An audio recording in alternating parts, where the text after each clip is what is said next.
जल्दी से एक बार टैली को अपडेट करते, कौन आगे चल रहा है कौन पीछे, बता दीजिए। बिल्कुल, देखिए अभी अगर आप देखेंगे तो जो पोस्टल बैलेट की गिनती है वो पूरी हो चुकी है सभी 70 सीटों पर, जिनमें से हम आपको टैली के जरिए दिखा रहे हैं 28 सीटों पर आम आदमी पार्टी इस वक्त आगे है, 40 सीटों पर बीजेपी इस वक्त आगे है, कांग्रेस 2 सीटों पर इस वक्त आगे चल रही है। एक एक करके सीट भी आपके सामने, मंगोलपुरी सीट की बात करें या यहां से आप देखिए राजकुमार चौहान इस वक्त आगे चलते हुए, ग्रेटर कैलाश से आम आदमी पार्टी के सौरभ भारद्वाज इस वक्त पीछे चल रहे हैं। उत्तर दिल्ली की सभी 8 सीटों को लेकर भी अपडेट आप तक पहुंचा रहे हैं, जहां पर आप देखेंगे कि नई दिल्ली की सीट भी देख लीजिए 6। अगर नई दिल्ली की सीटों की बात करें तो एक बार सिर्फ और सिर्फ एक सीट पर इस वक्त आम आदमी पार्टी आगे चल रही है। 4 सीट्स हैं जहां पर बीजेपी आगे चलती हुई।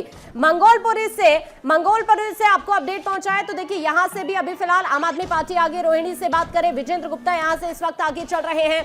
इसी तरह से बादली से कांग्रेस के देवेंद्र यादव इस वक्त आगे है। कालकाजी से बीजेपी के रमेश बिधूड़ी इस वक्त आगे चल रहे हैं। चांदनी चौक से यहां पुनारदीप इस वक्त आगे चलते हुए नजर आ रहे हैं। चांदनी चौक सीट पर पटेल नगर से राजकुमार आनंद इस वक्त आगे चल रहे हैं। जंगपुरा सीट से भी बीजेपी आगे है। मॉडल टाउन से आम आदमी पार्टी के अखिलेश पति त्रिपाठी इस वक्त आगे चलते हुए, और इसी तरह से माधेपुर से राखी बिडलान यहां पर आगे है। नई दिल्ली से बीजेपी के प्रवेश वर्मा लगातार लीड लिए हुए हैं। जनकपुरी से आशीष सूद इस वक्त आगे है। मुस्तफाबाद से आम आदमी पार्टी के आदिल अहमद इस वक्त पीछे चल रहे हैं। पालम से कुलदीप सोलंकी इस वक्त आगे चल रहे हैं। और इसी तरह से अलग अलग सीट्स को आप देखिए, चाहे सेंट्रल दिल्ली की बात करें 7 सीटें हैं, यहां पर भी आप देखेंगे तो बीजेपी ज्यादातर सीट पर आगे है। पश्चिम दिल्ली 7 सीट है, यहां पर 2 ऐसी सीट्स हैं जहां पर बीजेपी आगे है। उत्तर दिल्ली की 3 ऐसी सीट्स हैं जहां पर आम आदमी पार्टी आगे चलती हुई। वजीरपुर से आपके राजेश गुप्ता बीजेपी बहुमत के इस वक्त बहुत आगे हो चुकी है। और जल्दी से आपने बताया कि कौन कौन कहां से आगे, कौन इस वक्त पीछे चल रहा है। लेकिन अदिति, अभी मैंने नीचे देखा कैलाश गहलोत आगे चल रहे हैं। आज कहीं ना कहीं एक मन में आम आदमी पार्टी के तो ये होगा कि कैलाश गहलोत को रोक लिया होता है। एक इम्पैक्ट उनका बहुत बड़ा है। और आप याद करिए उनका नाम बड़ा जबरदस्त तरीके से जब अरविंद केजरीवाल जेल गए तो चेहरे के तौर पर भी कैलाश गहलोत का नाम बहुत आगे था कि कैलाश गहलोत संभालेंगे मोर्चा। देखिए जो भी छोड़ के गए अभी तक, जैसे कैलाश गहलोत या अब जाएंगे आज के बाद से, अगर ऐसे टैली रहती है तो वजह यही होगी कि वहाँ पे 2 ही लोगों की चलती थी। आपने कई बार कुमार विश्वास के ये बयान सुने होंगे कि वहाँ पे या तो अरविंद केजरीवाल या मनीष सिसोदिया। पिछले कुछ दिनों में मनीष सिसोदिया भी साइलेंट होते नजर आए थे। तो ये वहाँ पर जो एक वो लड़ाई है कि सिर्फ एक ही व्यक्ति है और उसी की चलती है, उसको लेकर कई छोड़े। ये जरूर आज लग रहा होगा कि शायद पहले से कुछ कर लिया होता, लेकिन भारतीय जनता पार्टी को अब कैलाश गहलोत को कोई एक इंपॉर्टेंट मंत्रालय या कैबिनेट देना होगा अगर जीतते हैं तो, इसमें कोई दो राय नहीं है। और आने वाले समय में अभी बहुत लोग भी नहीं तो, पर बीजेपी तो इसमें है ही अच्छी। आप देखते हैं कि दूसरी पार्टी से जो आता है उनको तो मौका पर मिलता ही मिलता है। हाँ, अपनी पार्टी में इसमें ये अलग बात है कि आरएसएस को ये पसंद नहीं आता।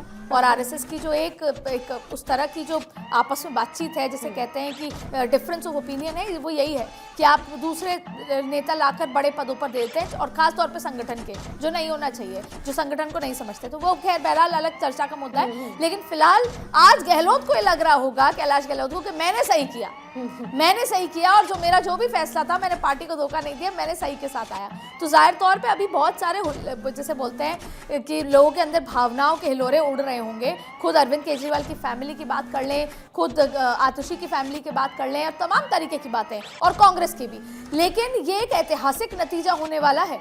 एक ऐतिहासिक था जो प्रधानमंत्री ने कहा कि तीसरी बार भी हरियाणा में सरकार बनाना और दिल्ली में 27 साल बाद ये जो किला ढहाना, क्योंकि मेहनत भारतीय जनता पार्टी ने हर मोर्चे पर करी है। फिर तो वाला फिल्म का गाना याद आ जाता है ना अदिति। फिल्म का क्या गाना है वो, बेसिकली कहने की बात है कि जो नामुमकिन को भी मुमकिन कर दे, क्योंकि ऐसे बहुत सारे राज्यों में। और इसमें स्ट्रैटेजी का अगर आप देखिए, सबसे पहले आप पीठ थपथपाएंगी तो किसकी? बीजेपी में स्ट्रैटेजी किसकी?